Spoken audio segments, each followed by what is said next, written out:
श्री गणेशाय नमः. कथा अधिक मास महात्म्य कथा. अध्याय 7. कथा सुशीला विमलाची. समोरच्या श्रोतृवर्गाच्या मनातील जिज्ञासा, आर्तता आणि अधिक मासाचे महत्त्व जाणून घ्यायला आतुर झालेल्यांचे समाधान करीत सूत सांगू लागले. या जगात जसे भक्त आहेत तसे अभक्तही आहेत, आस्तिक आहेत तसे नास्तिकही आहेत. कोणी दुसऱ्याची भावभक्ती पाहून सुखावतो, तर कुणाला त्या सात्विकतेचा, श्रद्धेचा, भक्तीचा मत्सर वाटतो. अशाच एका मत्सरी सवतीची ही कथा. शाकली नावाच्या एका गृहस्थाला 2 पत्नी होत्या. थोरलीचे नाव होते सुशीला, धाकटीचे नाव होते विमला. सुशीलेला मूलबाळ नव्हतं, त्यामुळे ती नावडती झाली होती आणि धाकटी विमला आवडती झाली होती. सुशीला नावाप्रमाणे सुशील आणि सश्रद्ध होती. ती आपल्या मातेची मनोभावे सेवा करत होती, घर नीट सांभाळत होती. एक दिवस नदीवरच स्नान करून आलेल्या सुशीलेने आपल्या पतीला विचारले, अहो, आज मी पहाटे नदीवर स्नानाला गेले होते, तर तिथे अनेक स्त्री पुरुष स्नानाला आले होते. अहो, आज असं काय विशेष आहे म्हणून इतकी मंडळी तिथे स्नानाला जमली होती. तेव्हा शाकली म्हणाली, सुशीले, अगं, दर 3 वर्षांनी अधिक मास येतो. त्या महिन्यात स्नान, दान, व्रत, वैकल्य, उपासना केली तर खूप पुण्य लाभतं, मनोरथ पूर्ण होतात, आयुष्याचं सार्थक होतं आणि भगवान पुरुषोत्तमाची कृपा होते.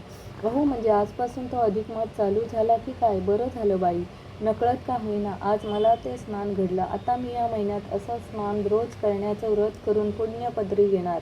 पण काय हो, या महिन्यात आणखीनही काही व्रत करतात का? सुशीलेने विचारले.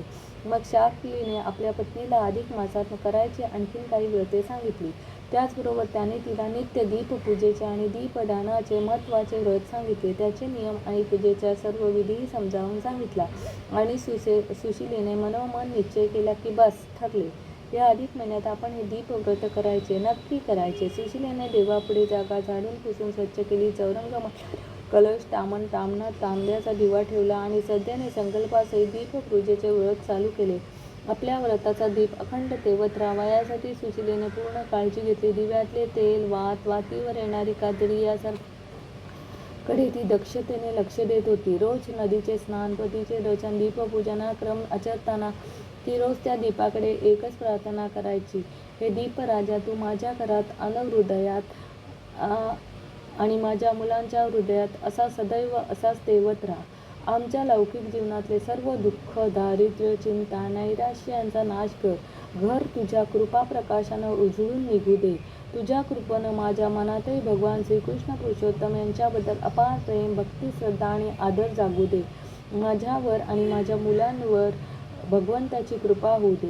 एक दिवसाने सुशीलेची उपासना वाढू लागली. तिच्यावर आता देवाची कृपा होईल, तिच्या मनाची इच्छा देव पूर्ण करेल, तिलाही मुलबाळ होईल आणि मग कदाचित तीही नावडतीची आवडती होईल आणि आजची नवऱ्याची मी लाडकी, उद्या मात्र जोडकी होईल. या विचाराने विमला म्हणजे सुशीलाची सवत ही जळफळू लागली. काही करून सुशीलेच्या व्रत उपासनेत खोडा घालायचा. तिचे सरळ सुरळीत चाललेले व्रत मोडायचे असे तिने मनोमन पक्के ठरवून टाकले. नेहमीप्रमाणे सुशीलेने रात्रीचे नामस्मरण पूर्ण केले. दिवा अखंड तेवत राहावा म्हणून दिव्याची वाट ठाकठीक केली. दिव्यात तेलही घातल्यानं ती झोपी गेली. सुशीलेचा व्रताचा तो शांत ठेवणारा दीप पाहून सवतीच्या मनातला मत्सर जागा झाला.